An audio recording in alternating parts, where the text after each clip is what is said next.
dead.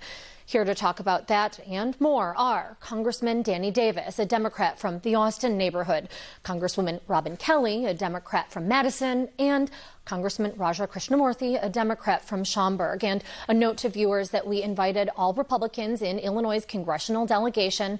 None accepted our invitation tonight, but we do thank each of you for being here. And we do need to, unfortunately, begin asking about that Texas shooting. Will this be the catalyst for Congress to act? Let me pose that question to you, Congresswoman Kelly. You know, I would like to say yes, but the House acts, but then the Senate does not act. And actually, even in the House, we need to do more. We passed the background check bill and the bill to close the Charleston loophole, but there's trafficking and store purchasing and reporting when your gun is stolen, banning certain weapons. There's so much more that we could and we should do, because this is absolutely ridiculous and does not happen in any other country in the world. Congressman Krishnamoorthi, there's a lot of partisan upheaval in D.C., brinksmanship, and yet when it comes to this, students are dead. Their families don't care about party. What is needed to bridge these divides? Well, first of all, I think all of us are just thinking about the families tonight. It eerily resembles Sandy Hook and what happened there. And unfortunately, we thought that that would be the catalyst for action. And unfortunately, that did not result in any gun reform laws. And I think this time around, now we've seen it way too much. And I think our inaction is recklessly leading to these horrible tragedies. I think that what's going to actually bridge the divide, I think ending the filibuster in the Senate, for one. And I think perhaps all three of us are on the record at this point calling for the end to the filibuster, because it is now used as a tool of obstruction rather than protecting anybody's rights in the Senate. And in this case, it's obstructing legislation that would be supported by the vast majority of American citizens. The second thing I would say is we got to hold people accountable when they run for office at this point on this particular issue. Sometimes we are willing to give them a pass on this particular issue. And I think at this point, it's doing so leads to deadly consequences every day, not only in Texas, but in Chicago and everywhere. And so at this point, I think we have to make sure that this becomes an election year issue as much as anything else. What does that look like? We know that there are certainly members of the electorate that believe very much in the Second Amendment rights. So what does holding a candidate accountable look like, Congressman? So, for instance, what I mean by that is, although there are a lot of people who believe in protecting Second Amendment rights, I think those same people believe in certain common sense gun measures. Robin alluded to some of them, but universal background checks has the support of 90% of gun owners. Red flag legislation, which would enable members of a family or others to intervene to make sure that a troubled person, in this case, a troubled young person, has his or her firearms not at their disposal anymore. Is it any surprise that somebody who is a troubled person with easy access to firearms might engage in this type of senseless shooting? I don't think so.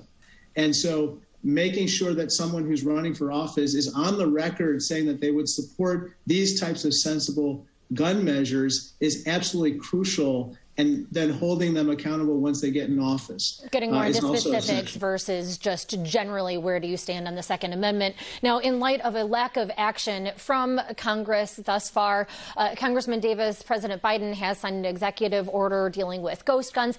What more can and should he do? Well, I think President Biden has demonstrated exemplary leadership in terms of the power that he has and the power potential that this has. It's pretty clear that we have a mental health crisis in our country. We have a gun crisis, and we have a crisis in the politics of our nation. And I think President Biden is leading the way. But I think the citizenry have to take a great responsibility, and that is to make sure, to the best of their ability, that they put into office individuals who are willing to use logic, individuals who are willing to use compassion, and individuals who are willing to recognize that our society has changed. There's no for individuals to have access to these automatic weapons if they're not military or law enforcement. We should ban them across the board, get rid of them, get them out of the hands of people who should not have them. The people have to really rise up. And briefly, Congresswoman Kelly, and take control. Briefly, Congresswoman Kelly, why should voters be motivated to send individuals to Congress, given that nothing has happened for years now? You referenced Sandy Hook earlier. Right, but the right people aren't at the table to vote on these issues. That's just the bottom line. If the right people are at the table that feel like the three of us feel, then things would change. We passed, twice the background check bill, the Charleston loophole bill in the House, and sent it to the Senate, where bills seem to go to die. So there are people willing to do it. And then some people are not going to put their name on a dotted line because it does go to the Senate. But people say things like a good guy with a gun stops a bad guy with a gun. Well, a good guy had a gun in Buffalo, and he's dead now. And the bad guy with the gun is alive in jail. So. Congressman Davis, I want to go to you. We've been talking, of course, about what happened in Texas, but of course, violence has also surged in Chicago, albeit in different ways. We have the mayor moving to limit curfew. Where do you stand on that? This would affect Austin teens.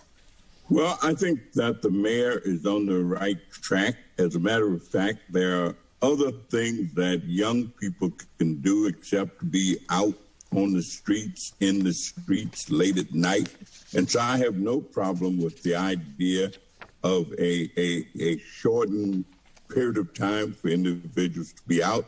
I remember when I put my own curfew in effect and said, hey, do you know where your children are? Parents ought to know where their children are. We have to increase the requirements of parenting. And we have to teach parents that the sky is not the limit in terms of allowing their children to wander in and out and anywhere in the street. So I'm in agreement with that. I think it's going to help, but we need much more than that.